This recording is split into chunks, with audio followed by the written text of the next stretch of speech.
Let's go with another Bundy story. Why not? What else you gonna do on July 3rd, 2024, the day before the 4th of July? Oh boy, a lot of drinking that day, right? The police will be pulling them over like catching flies, That's what happens. Every holiday is another day to take it up a notch for the heavy drinkers and the alcoholics and the children of alcoholics. Holidays mean let's take it up a notch. Of course, they drink every day, but on the holidays, we get to really, we have an excuse now.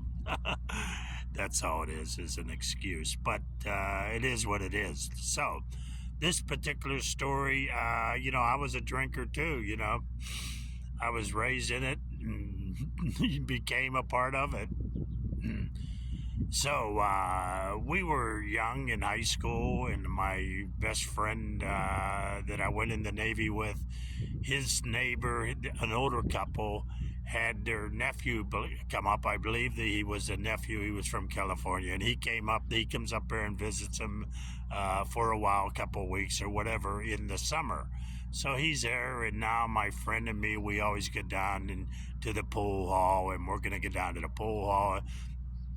And my friend's mother said, why don't you take this kid along? He's lonely, don't have no friends here, So my friend takes this kid with us, and we all go hanging out together. Why not? You're all the same age.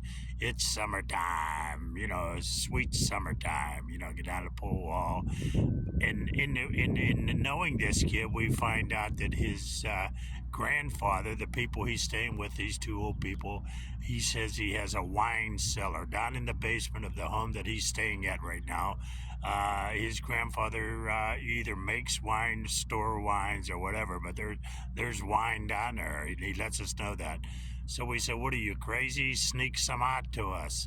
So, he goes down into the basement of his grandfather's home, and he hands out a couple of bottles of wine.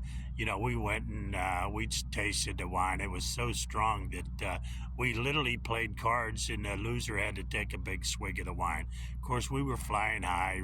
It didn't take much to get us flying because we were very young, still in high school, And we're walking around town, goofing off, have quite a buzz on from the wine.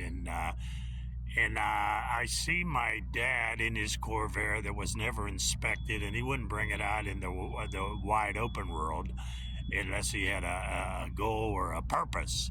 So I see him riding around, and I'm thinking, uh-oh, something's not right. Bundy's hunting for me. And he sees me, and he gets out and he whistles and he motions me to come to the car. And I go, oh man, all right. I go over and I get in the car, and I get in the vehicle, in the 1960 Chevy Corvair. We ride home, and I can tell something's wrong. This guy knows that I got wine from the basement. He knows everything, you know what I mean? So we get up there to the parking lot where we live, and he pulls in and he gets out and he starts walking up toward the house. I lock all the doors on the car, and I'm sitting in the back seat, and he turns around, sees I locked the doors, he turns around, comes back to the vehicle, and he says, listen, don't make me break the window to come in there after you. I unlock the door, he opens the door, he leans in and hits me so hard, he knocks me clean across the back seat of the car, and I'm slumped over on the other side of the back seat. He closes the door, and he walks up to the house.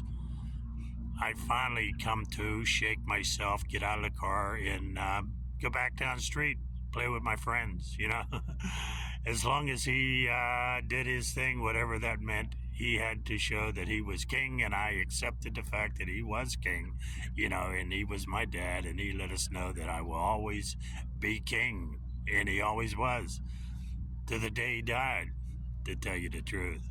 I love him. Bundy, King Bundy. Another story, true story, and my friend knows it's true.